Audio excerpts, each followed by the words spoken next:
A lot of people don't even think about cleaning the air ducts in their house because it's just out of sight, out of mind.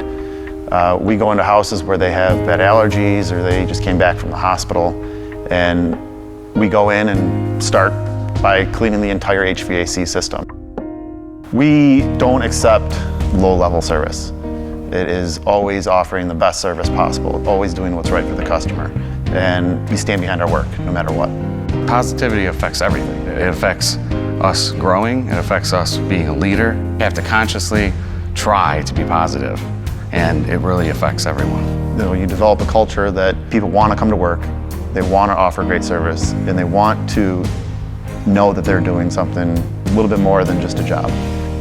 When someone sits in a truck all day and drives from job to job, it changes your attitude and how you feel about yourself when you're driving in a nice vehicle. With the 1500s, we're pulling around trailers, we're pulling out lifts, and the towing capacity is amazing. The main success for our business comes from all of our employees. It comes from hiring the right people and motivating them to be better. We want to be perceived as a leader because we want to be the best. We want to be the best air duct cleaner. We want to be the best service company. I always want the competition copying us, because if they're copying us, that means we're doing something right.